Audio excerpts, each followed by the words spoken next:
Welcome to this Premiere Pro crash course. If you're in the full course, this is a great way to just quickly get started and learn the basics.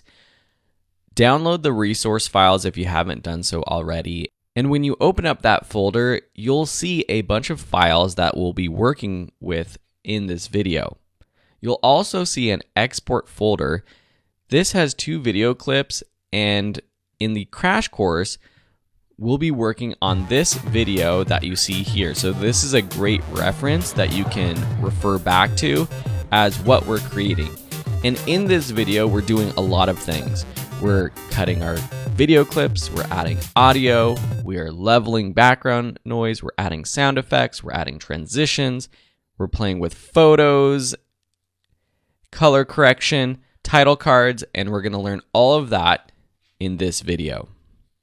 In this folder, you'll also find a project files folder with 2 projects. One is the Learn Premiere, which is for the full course, and one is the Crash Course project. I'm going to go ahead and open that up because we'll take a quick tour of Premiere Pro before we learn how to do everything from scratch. You can follow along and open up this project. And by simply double clicking that project file, it opens Premiere Pro. Now, if your screen doesn't look like this, let me just get us on the same page.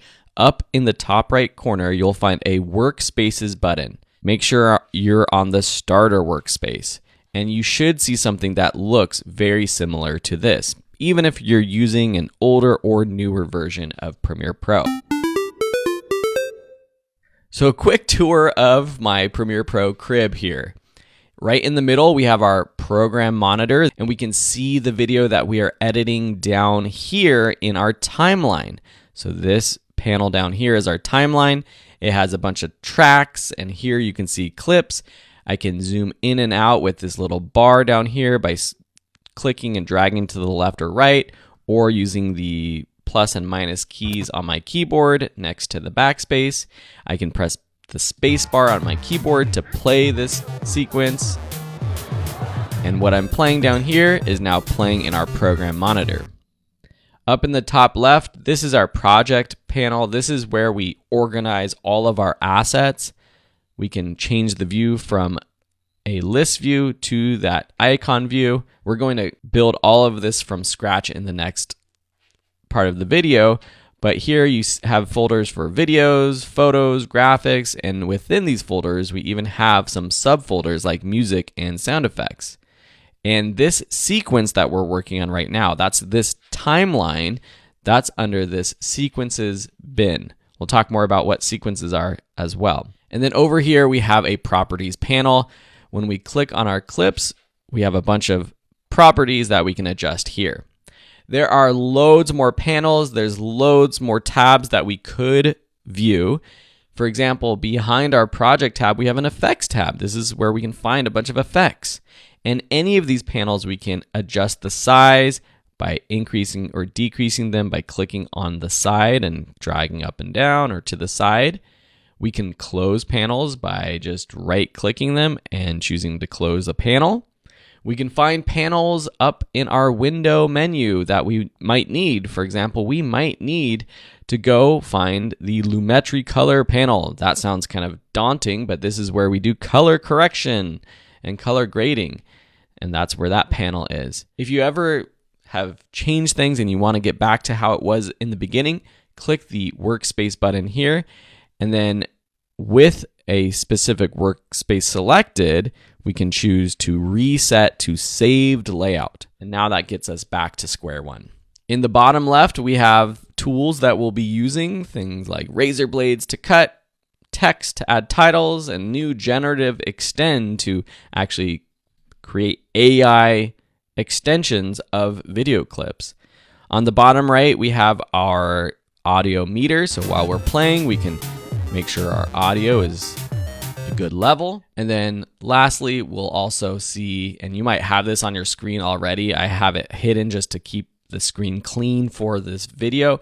You have your file menu, lots of stuff we're gonna find up here. So what I'm actually going to do is close down this project and start it from scratch so that you know how to do that with your own projects.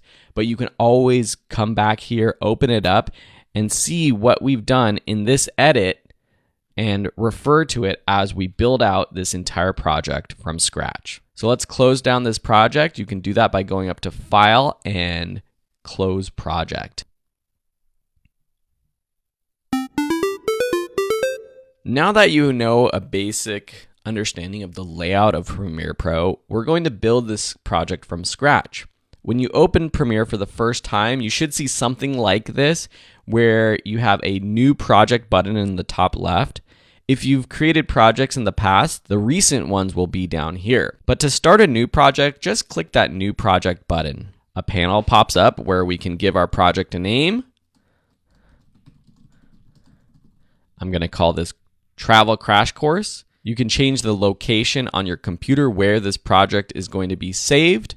I've selected my desktop, but you can put it on an external hard drive, wherever. We're going to skip template, and we're also going to skip the import mode. We'll learn all about that in the full version of the course. And then just click Create. And look at that. We now have a Premiere Pro project, but it's blank. We don't have anything going on in here. So the first thing we need to do is import media. The easiest way that I've found to do that is to actually open up another Finder or Documents window so that you can go through your documents and find the right video clips or audio clips that you want to import. You can also do that by clicking the Import Media button here and finding it in a window. But I find it easier in the Finder or Documents window just to find the folder, and you can literally just take an entire folder and drag it into this project panel. And now the structure of our folder stays intact. So if I go to the list view, you can see that we have an audio folder, and we have underneath this folders with music and sound effects. I could have come in here and let's just go in for the photos, for example, find specific photos that we want to bring in and drag those in. That's one way to do it. And within Premiere Pro, we can now create a new bin or folder and name it whatever we want, photos, and put these photo files into that bin. But if you have things organized on your computer files, which I definitely recommend, you can literally just now bring in the folders you want. And for me, I'm going to bring in all of these, the graphics, photos, and video. And then within here, I'm going to create a sequence folder, which we'll talk more about sequences in a second. And now we have our basic structure for our project. We can always go in and rename by clicking in, or click and then press the return key on your spacebar to change the name if you want a custom name. I'm going to undo that. And if you double click into a folder, notice what happens. It opens up a new tab in this panel. But that can be helpful because we can change the view of this tab now to be able to visually see our clips or our photos if it has any visuals. And we can get back to that project tab here with all of our folders. You'll notice that I didn't bring in all of these folders, and that's just because I'm not using the learning video clips or exports or these project files within this actual project that we're building from scratch. Now we have all of our media assets in our project. Now I'm going to click this button at the top of name so that this is in alphabetical order. A quick note of importance though. We imported these video clips and photos into Premiere Pro, but they are still referencing the original files on our computer. So if you delete the files from your computer, if you had them on an external hard drive and you unplug that external hard drive, it won't be able to reference them and therefore edit with them. So you still need to keep those files on your computer. All right, I bet you're ready to actually start working on an edit. So let's get to it.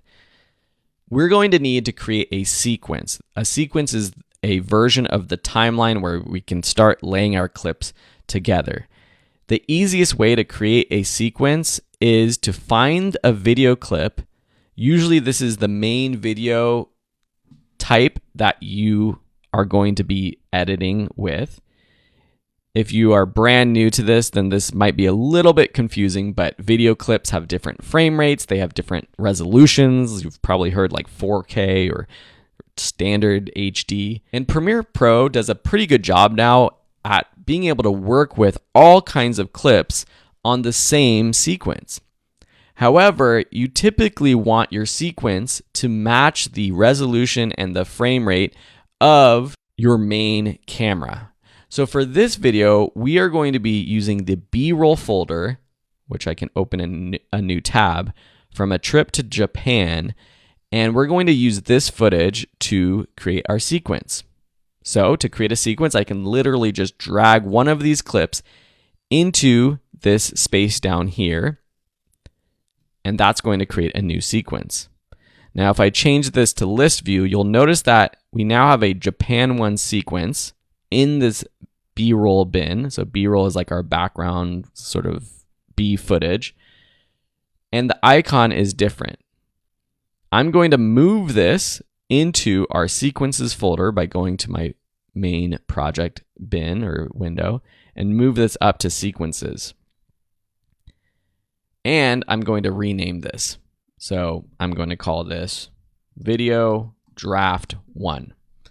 The way you use sequences, different people use them differently. Some people use sequences as drafts, so you can always refer back to a previous draft as you move on.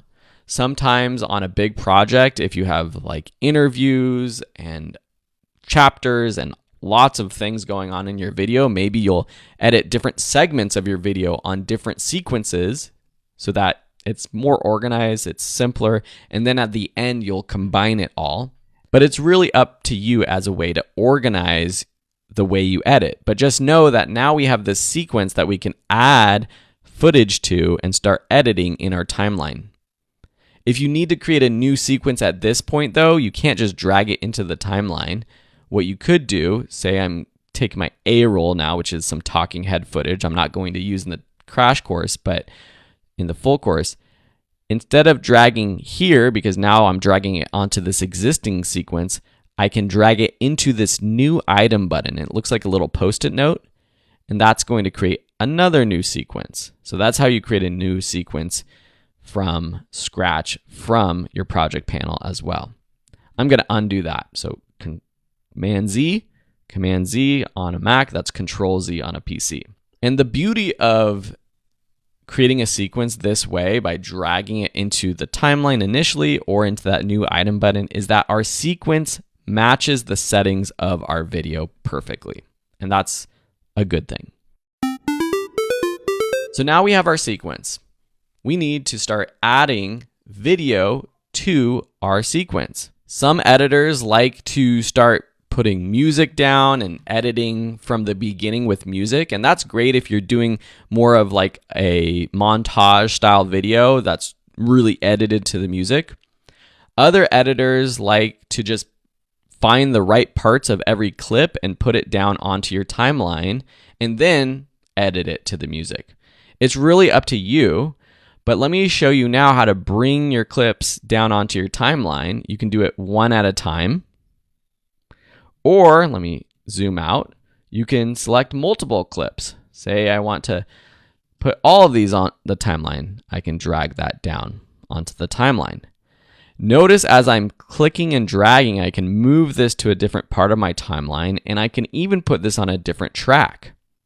So a quick note about tracks is that in our timeline, we have V tracks, that's video tracks, and we have audio tracks. On the top, video, on the bottom, audio.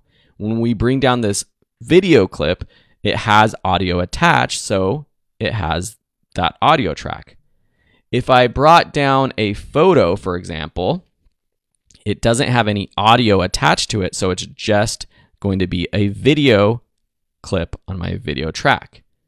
Whatever's on the uppermost track is going to be the thing that's seen on top. It's kind of like layering the position of things on top of or underneath your layers. And so if I have this clip here on my timeline, but put this other video clip on top of it, which I can do by clicking and dragging over there, now this one shows. But note that the audio from both clips will be heard.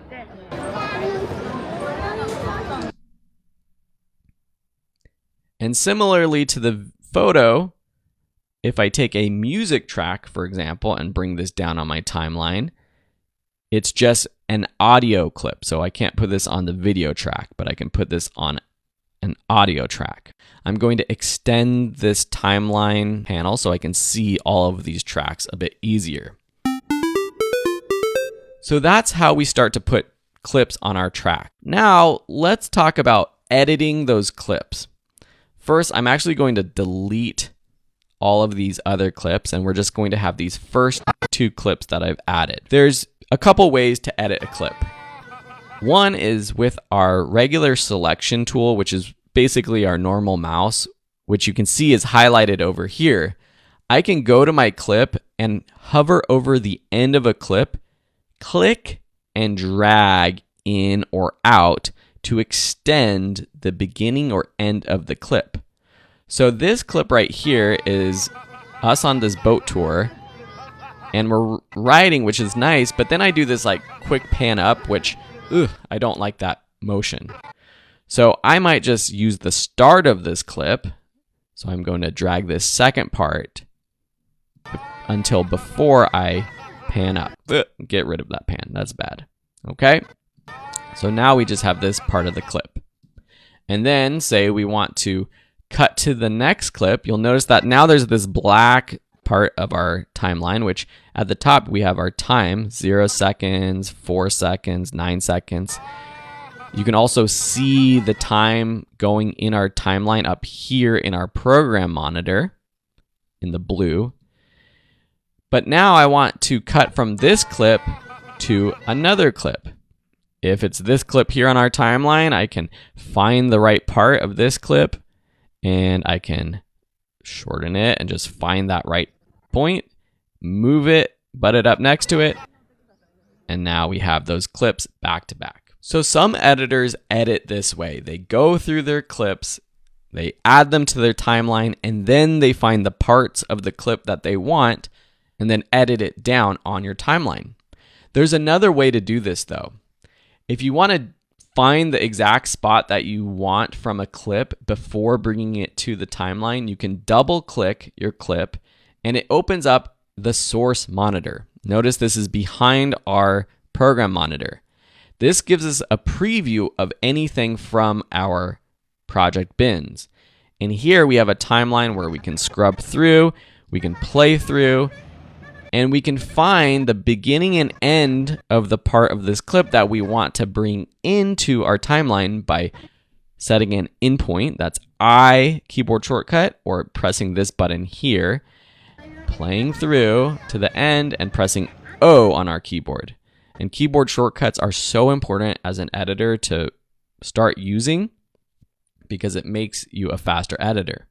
Now, how do we get this down to the timeline? The easiest way is just to click in the video up at the top and drag it down. And now it has just selected that part of the clip that we set in the source monitor, which you can see back here. But as soon as we start playing our timeline, it switches to the program monitor. Now, it probably makes sense to cut from this clip on the boat to the next clip on the boat. So I'm going to move this clip behind. I could select these and drag them, or if you have a blank space on your timeline, you can click it and press the backspace or delete button. And so now that removes that gap, and we cut from one boat shot to the next boat shot. So that's the source monitor, and that's great for previewing and selecting parts of a video. It's also a great place to preview music. So we can click our music or double click and then just play through it. There's 4 music tracks that you are welcome to use. These are public domain audio tracks that you can use in your own videos. And so that's how you can preview things using that source monitor. Now, speaking of music, I'm going to bring down a music track onto my timeline, and I'm just going to put it down onto my track 2 audio. So now we have this song that we can use to start editing our video to, but it's really long. So I want to shorten it.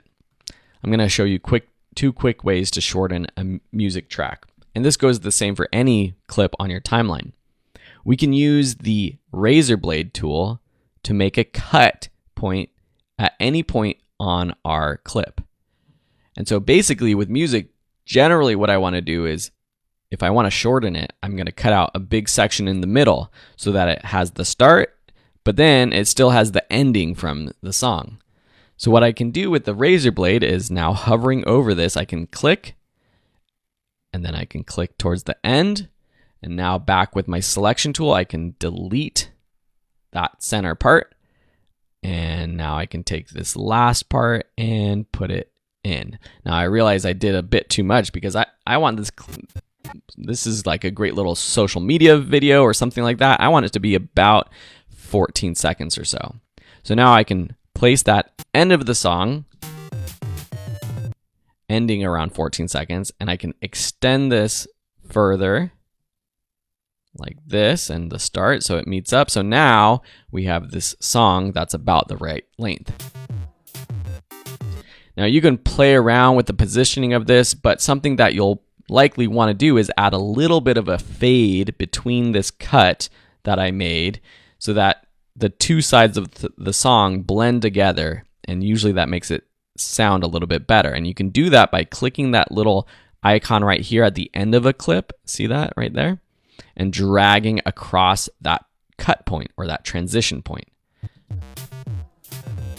So with that transition, it sounds a little bit better. Now, because I can see the wave form, that's what these bumps are. That's the visual representation of the beats of the song. And if you want to see that even better, I can extend the height of these tracks by clicking over here and dragging up or down. I'm going to delete this transition we added. Whoops, I deleted the whole thing. I got to select just the transition and press delete. Now I can see the beats, and I can try to make a cut or match the cuts to where the beats are. So see how there's this one beat here that has that flat top, and then there's one right here that has the flat top. I might just try to match that up like that. And that transition is much better. So again, add that crossfade like that. And that almost sounds like that's how it was made. So that's how you shorten a song one way. Let me show you a different way. I'm going to make this track a little bit smaller. I'm also going to mute this track, and I'm going to bring down the song again. And then I'm going to take a special tool called the remix tool. If I click this one right here and hold it and then hover down to remix tool, I now have this magic tool that if I take the end of a music clip, I can drag it in, and I could literally change the length of the song to whatever I want. And now it's going to analyze that clip, and it has a little bit of wiggle room. It can be shorter or longer by about 5 seconds to customize it to the right length. So you might have to play around with it, but now you can see that it's actually made some automatic cuts and transitions here in the song, represented by these little squiggles. And those are actual edit points where it remixed the song itself and it made it the exact length we wanted without having to do this other process of making cuts, adding transitions. And so depending on the song, this does a pretty good job at quickly adjusting the length of a music track to whatever length you want.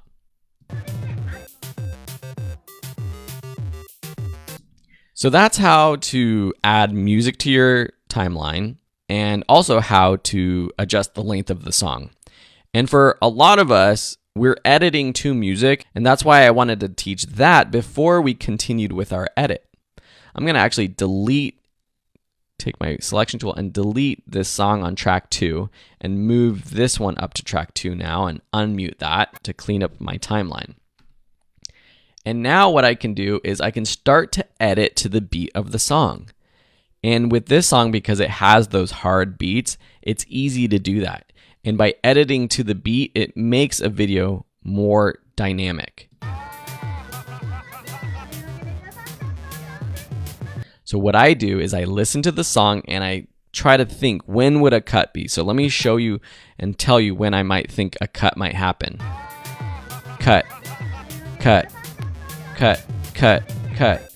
So you can play through your music. This is where it's actually good to be like a drummer, and you can hit these cuts from one shot to the next at the major beats of a song. And that's a quick tip to make your videos just that much more engaging.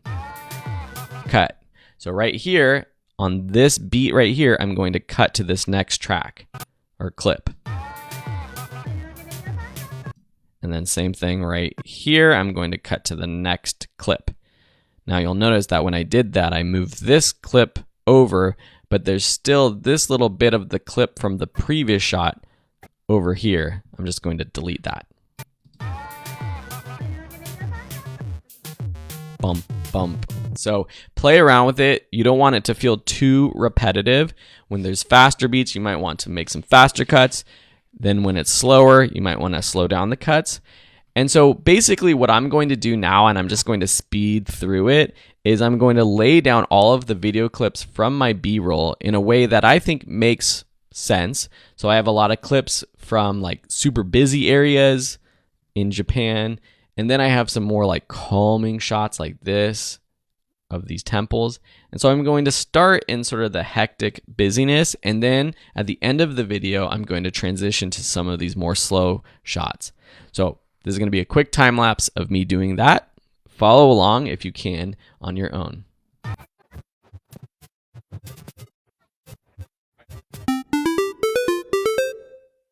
Now I've edited my basic video sequence to the beat of the song. You'll notice that I use some of the same shots, but just made cuts in between the spots to kind of add to that editing to the beat. I like that sort of style. But I've left this gap in the middle, and I wanted to talk about adding these photos to this part of the video. So I'm going from video to photo. So I have all of these photos here, and I thought it would be cool. These aren't my photos. These are just stock photos, but you know, in an ideal world, I have these photos from my trip, and I'm trying to tell the story of this night in a sense from these video shots at night in Dotonbori in Osaka, where food is king. So these photos, I think, will add a lot to it. So you'll notice that when I put this photo on my sequence, it doesn't match the size of our sequence. It's kind of small, and that's because the resolution of these photos is quite compressed. But to change the size of anything on your sequence, you can go to the properties panel, and here you can find your scale, position, all of these things, including cropping, where you can make this adjustment. So for our photos, I'm going to actually scale it up to about 140% or so. So now I'm going to continue with the story of my next photo. So making sushi, and I'm going to cut to sushi on the plate, maybe eating the sushi next. I'm going to have to adjust the timing of this. Now this one's a different aspect ratio. It's vertical, so I'm actually going to delete that one and change it to just a different photo. I kind of like how I created it in the first version of this project where they were all the same aspect ratio. So now I have all of these photos, and now I press the C key on my keyboard. That's a quick shortcut to get to my razor blade tool. V back to my selection tool so I can edit, or actually just cut out the end of that photo clip. If I want to quickly match the scale of this photo, which is at 140%, the rest of these are at 100%, and you can see as I click them, they're all at 100%. Well, I could go in and go to each photo and adjust that, or I can copy this property. but I can't copy it from the properties panel. I have to open up a new panel. Scary, right? Not too scary though. If you go up to Window, search for the Effect Controls panel. Now with these panels, I didn't mention this before, but we can move these around.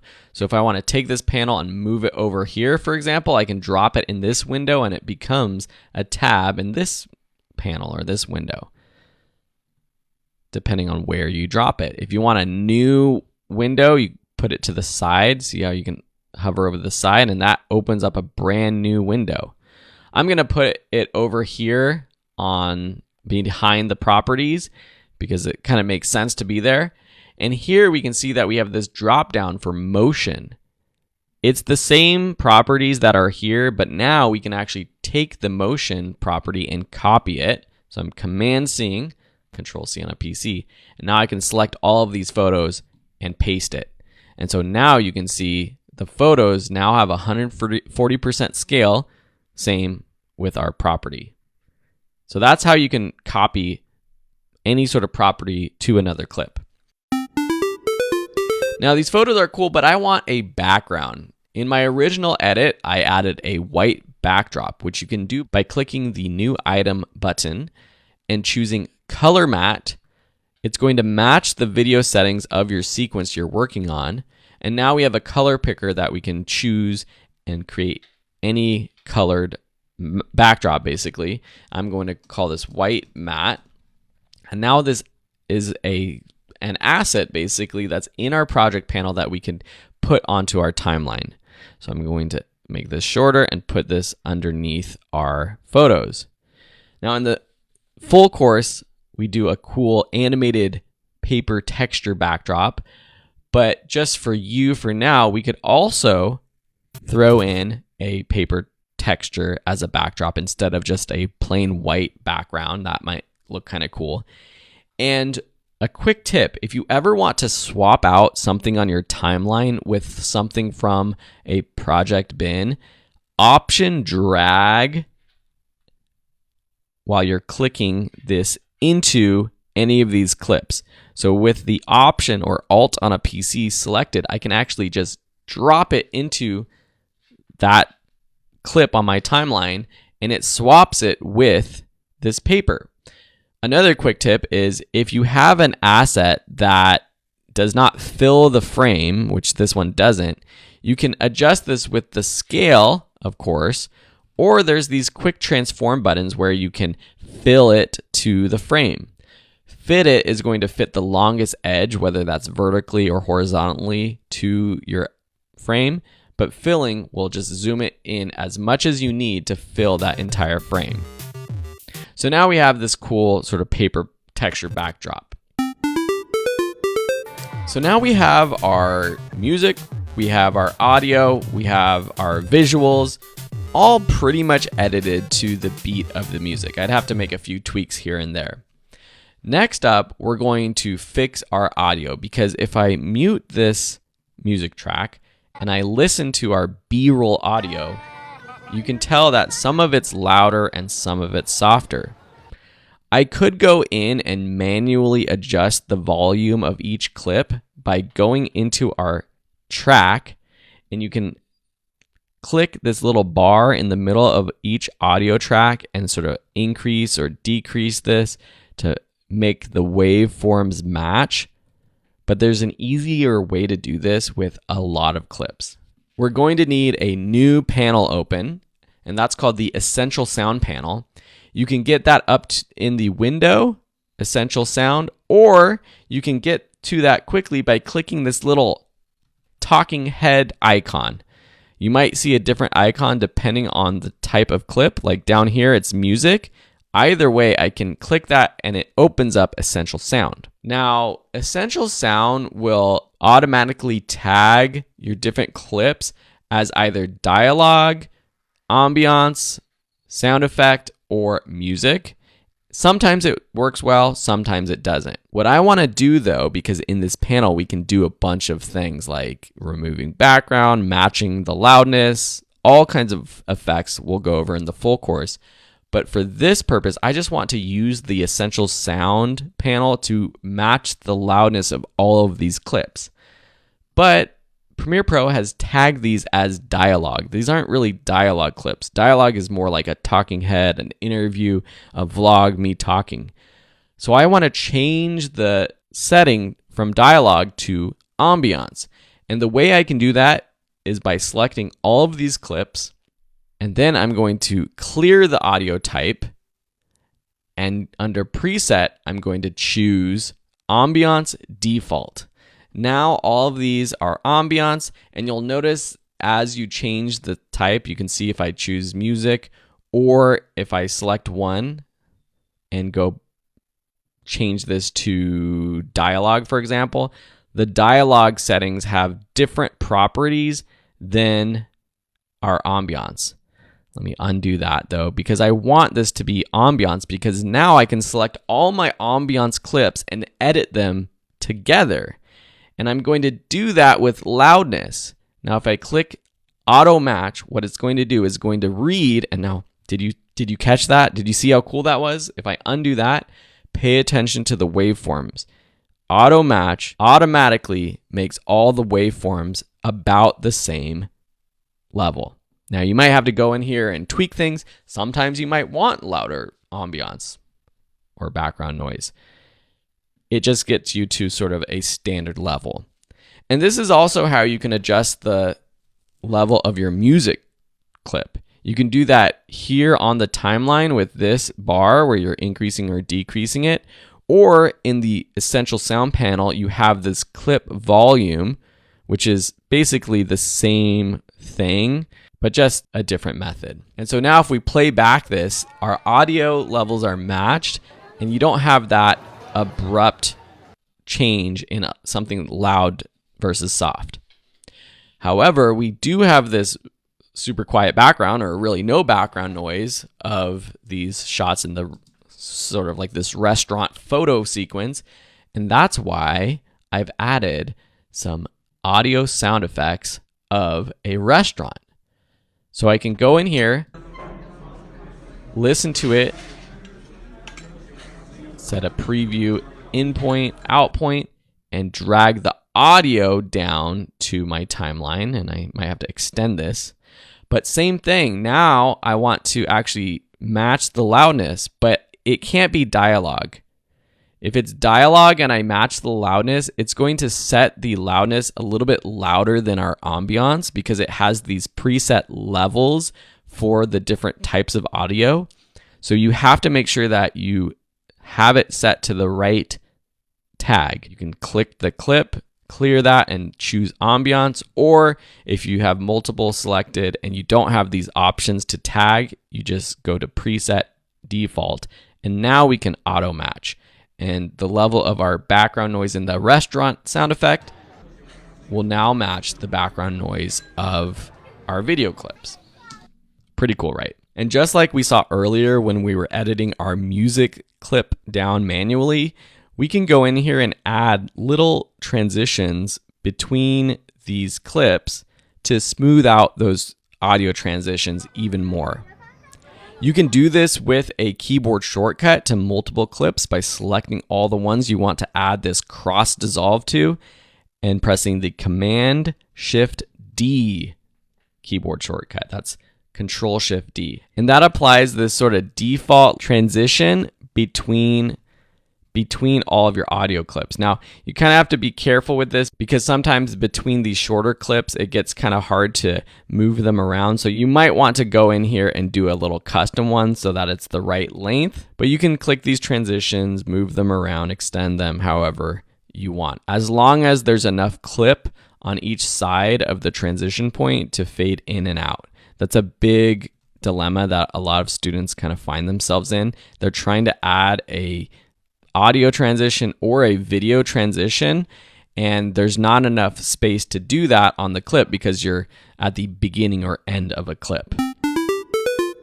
Speaking of transitions, let's add some video transitions. The default transition for video is similar to an audio crossfade, and you can add a default transition by selecting that cut point in between two clips or selecting the two clips and pressing the just Command-D Now that's going to add this cross dissolve, which has a preset length, to all of the cut points that you had selected. So you see that it had added this cross dissolve at the start as well, which if there's no other clip, it's just going to be a fade on. And I don't like that, so I'm actually going to select this transition and delete it. But again, I can select multiple clips and press Command D and add this cross dissolve, and I could extend it, make it shorter, longer, depending on the clip. But for me, because I'm editing to the beat of this music, I don't want to have these cross dissolves. Those are more softer transitions. I like the cuts. Bump, bump, bump. Let's turn on our music. Bump, bump, bump, bump, bump, bump. So I like those hard cuts for this video. So that's a lot about audio editing. There's a lot more that we'll cover in the full course. I'm going to go ahead and close down this essential sound panel. And next we're going to do a quick color correction or color grade to our clips. The next thing I'm going to show you is how to apply a bit of color correction or grading to our footage. And you can tell that I'm actually teaching this crash course in the process that I would edit a video. We added our clips, we added music, we edited to the music, we adjusted our audio to make it sound good, and now let's make our video look good. I'm going to change the workspace, and now you can see how this actually works, and I'm going to change to color.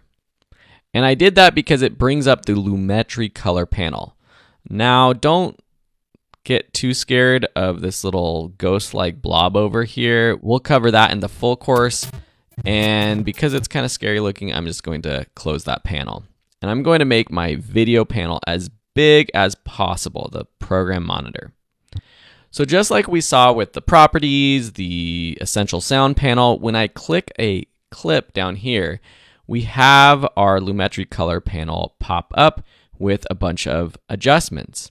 We have these drop downs that we can open and close, and here we can see things like adjusting our white balance, our exposure, and as I change these sliders by dragging them up or down, double clicking to reset, you can see it change on our monitor.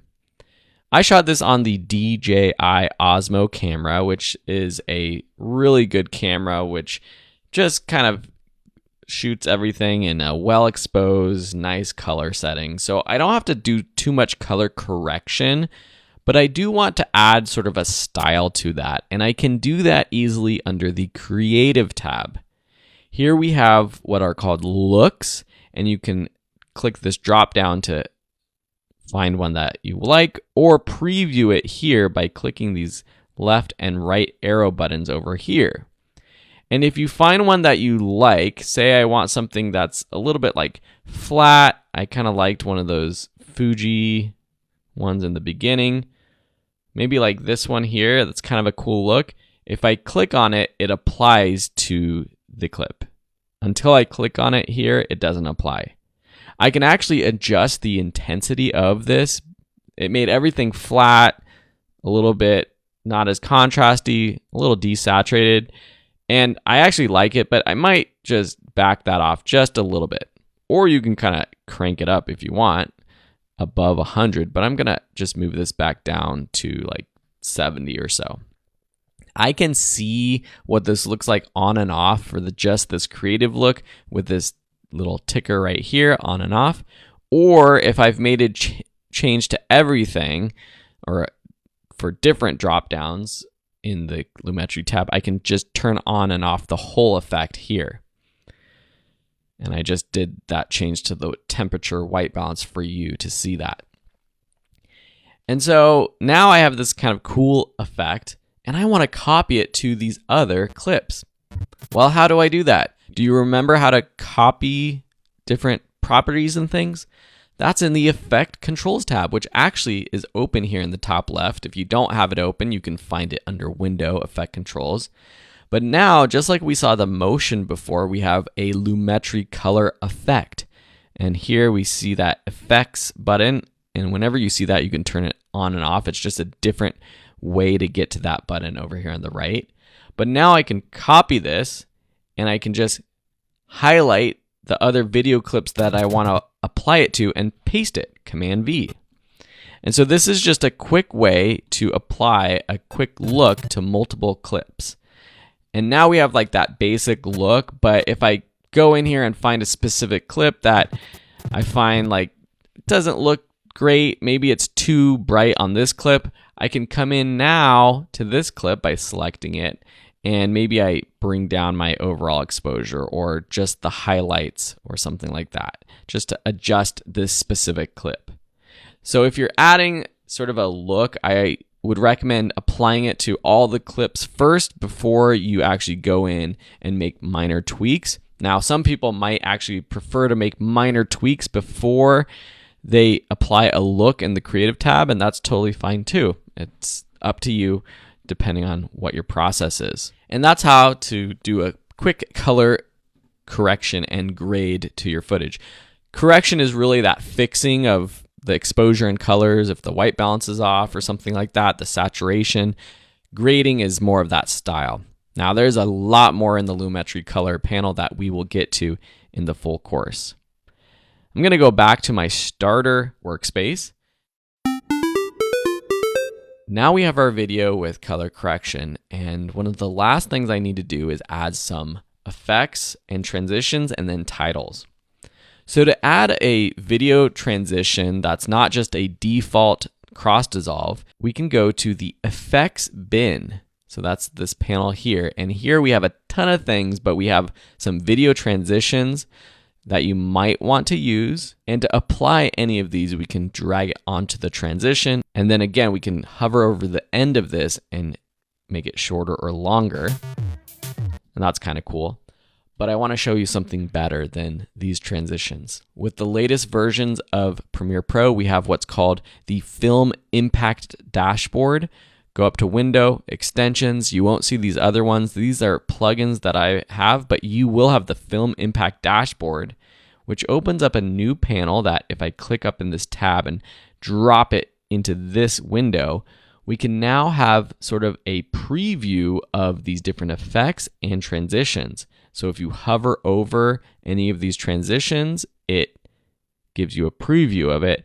And these are just way cooler, way more advanced, and I think just a bit more interesting than some of the basic ones that we saw in the effects panel. You will notice though that these film impact transitions are also here, but to visually see them, I would open up the Film Impact Dashboard. To apply these, we can select the two clips. It's different than the other way. And now we apply. We can't like drag this onto a clip. I don't know if that's something they'll update later, because that seems like a natural way to apply these. You can drag these onto a clip or a transition. But same thing, we now have this transition, and that's just super cool. I'll show you one quick little advanced thing. If you select the transition in your timeline and go up to Effects Controls, we have all types of ways we can customize these transitions. What I want to show you though is this Surprise Me button, which applies to all of the film impact effects. This just adjusts all of these settings to make it a more unique custom transition. And I suggest playing around with that, because now that everyone has access to all of these cool transitions, I bet that most beginners are just going to apply the default transition but won't change these settings. And so all of these videos are going to look the same. However, if you play around with this and either customize it or just click the Surprise Me button, you can come up with something a little bit more unique. Now, once you have a transition that you like, you can actually select it, copy it, and then go to another transition point on your clip or on your timeline and paste it. So that is the right way to do it, or the easier way to do it than applying it from the dashboard here and then trying to figure out the settings later to copy. Effects work similarly. So effects are sort of like stylistic things, or there's all kinds of things here. You got blurs, vignettes as well. So let me just show you one that I really liked for this video, which was the glint effect under light and blurs. So if you click on any of these sub options, it only brings up those options. And for a clip like this here, where we already have some sunlight kind of shining in, something like this glint effect, if I apply it, creates a cool look there where it kind of creates these highlight light rays for any of the highlights. And again, under effect controls, you see the glint effect here, glint effects. And again, you can adjust these settings or just have it automatically change them with that surprise me feature. That's the film impact dashboard. We also have a ton of other effects that I actually like and use in the effects panel. So we have things like a blur, which sometimes it's nice to have a blur, just maybe if you want to add it to a clip. And now in our effect controls, we have that Gaussian blur, and we can crank that up. You could put a title card over this so that it's more visible. That's something to delete an effect. You can just delete it there. That's a really cool effect. Under distort, you have the warp stabilizer effect, which is great for stabilizing footage. All sorts of different effects here, but the main way that you apply it is just by dragging it onto a clip, and then the settings will be here in our effect controls, and you can adjust it. You can even animate these settings so it comes on and off or changes. All that's going to be covered in the full course. So that's transitions and effects. The next thing we want to do is add a title card. I'm going to close down some of these other bins just to clean up our view. To add a title card, it's really easy. The easiest way is probably to just click the type tool and then click into our program monitor and then start typing our title. So if I say type in Japan, now we have this graphic that appears on our timeline and it has this text. Well, that text doesn't look that good, so I want to change that, and I can adjust all the properties of my text in the properties panel, because now with this graphic clip selected, we have the Japan text that I can click on, and I can adjust the font size. I could change the font. Fat Frank is one of my favorite fonts that I use for all kinds of things. Just like any other text editor or Adobe product or graphic design product, you have your colors, your fills. I can change the color of the text like this, or take my eyedropper and maybe I want it to kind of look like something in my footage, like this yellow bench. That's pretty cool. I can also take my selection tool and I can drag the little ends of this to increase the size or just reposition it here. Now, something to be aware of is you want your text to stand out. There's lots of ways we can do this.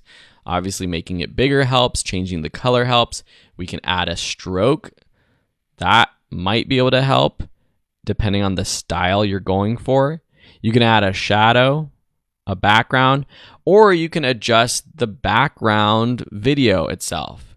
So maybe blurring it out or making it darker or something like that. We can add another layer within this effect by clicking the new layer button, and I'm going to add another title, and I'll call this vlog, whatever you want to call it. And now we have these two title cards that are within this one clip, which makes it nice to just move this around and all of that is still there. Now this title card is really long, so I'm going to shorten this up and we're just going to have this sort of appear right after the beginning. And we can transition this on in a number of ways, but you can actually transition it on with a film impact effect. So I could take, like, for example, this flare impacts transition and paste it to the beginning, and that sort of fades that on. One that is a little bit more interesting, let me go ahead and open our film impact dashboard again. Under transitions and transformers, I'm going to apply the stretch wipe to the beginning of this. So select my clip and apply. And now this applies this stretch wipe to both sides of this transition. Now I can customize this transition on or off because see how it's coming in from the top and now it's leaving from the bottom. I might want to come in here and actually change that by selecting that transition, going to Effects Controls, and now under Stretch Wipe Impacts, I can change the angle of this so that it appears from the left, which is going to be negative 90 degrees.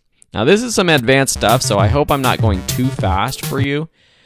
It's still coming out, fading down. So what I'm going to do is just delete that one and copy and paste this one, because as this transition is added to the end of a clip now, or the end of this title, it's going to kind of wipe off to the right. I can of course extend this to make it longer or a little bit slower of a transition if we want it to be a bit slower. And within this title card or this graphic card, if I go back to my properties, I can go into the individual text now and change the color. So say I want this vlog text to be blue, I can select the blue bench with the eyedropper, and now we have this blue color, which is kind of cool. You match the colors of something in your scene. So that's how you create a title card. You also probably saw when I click the new layer button, you can add rectangles, you can bring photos or graphics, logos from a file and bring it in here as well. With a shape, we can, put this behind our text by dragging this here underneath it. We could change the shape of this. We could add corner rounding with this here, with this button here, or if you take this little dragger icon here in each corner in and out, you can adjust the opacity of this layer down here and the color. Maybe we want this to be black or something like this. You could change all these settings and play around with it, but you can kind of go crazy with it. I'm going to delete that layer by selecting it and pressing the backspace button on my keyboard. So now we have this initial graphic. If I want to copy this to the end, a quick way to copy anything on your timeline is just to Option, click, and drag it. And as long as I have the Option button held until I unclick it, it copies that title. And so now we have the same title with the same transitions, but we can just quickly go in here and change the text or whatever it is for our end title card. And I don't like this because it covers that beautiful building, so I'm going to shift click to select both of them and move them up to the top right, which is kind of nice. And maybe just have this appear right at the very end. Let me extend this video clip just a little bit. Nice. So that's how you add title cards. Now this is going to look a little bit different than that original video, but you're learning the process of how we created that original project, which you can, of course, refer back to. One of the things that I did in that project, which I haven't done yet, is the generative extend, which I just want to show you really quickly. Say you have a shot that you filmed and you like the shot, maybe you're at the end of it, but you didn't film enough. You stopped filming. See how I pan down at the end of this clip? Uh-oh, it stops right there. I want to continue the pan down, or at least extend it a second or two so that I can continue using this shot. There's this new generative extend tool. And with this tool, you can literally take any clip and extend it just like I'm doing here on the timeline. And then Adobe in the cloud is going to create with AI an extension of this video. So you'll see that it uploads, it processes both the audio and the video. And so this is going to take a minute, and I'll let that run and we'll see what it looks like. And just like that, Adobe has actually created an extension of this clip. Now there's a little bit of a jitter there when it cuts to that, but oh my gosh, it's pretty good. And if this is just being added to a video clip where you're cutting right after, or it's not too long, No one's going to notice this. You do have to play around with it. Sometimes it's going to be better than others, depending on how detailed your shot is. But with anything AI, know that it's only going to get better from here. So that's the generative extend tool. I used it in the original video because I used a stock video clip, which I did include for you to use here. And I used one of these shots and it wasn't long enough, so I used that to extend it.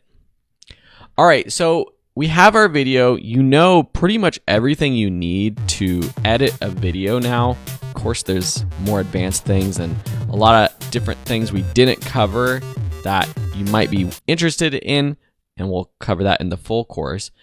But for now, we're ready to export and share this video with the world.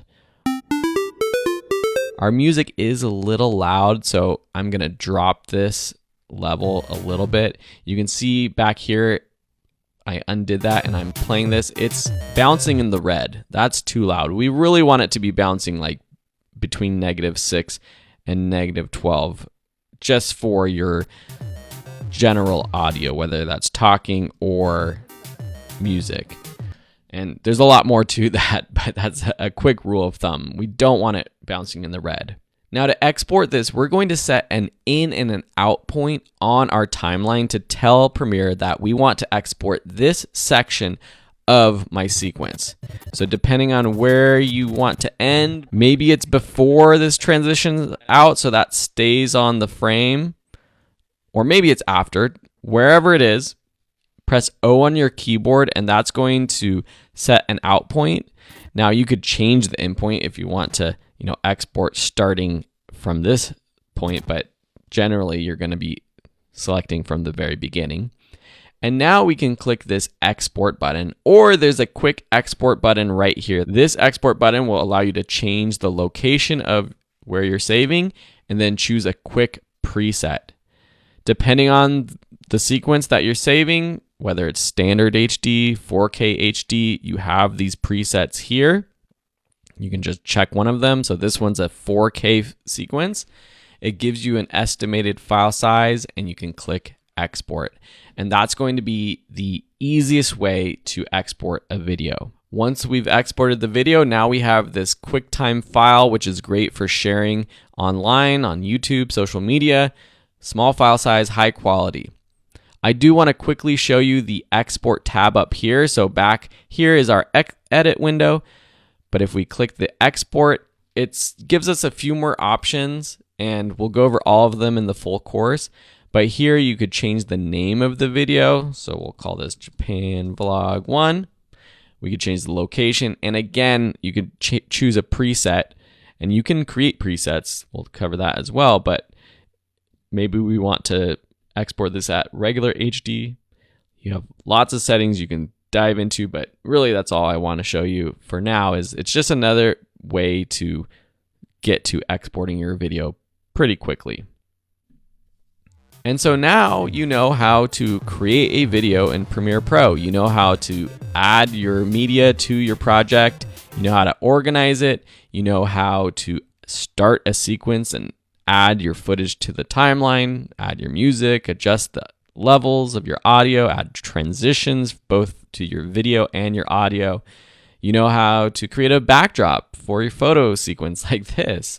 You can add title cards, do color corrections, edit all of your effects. Remember, one of the key things that I taught you, you can copy effects and properties from the effect controls panel to another clip.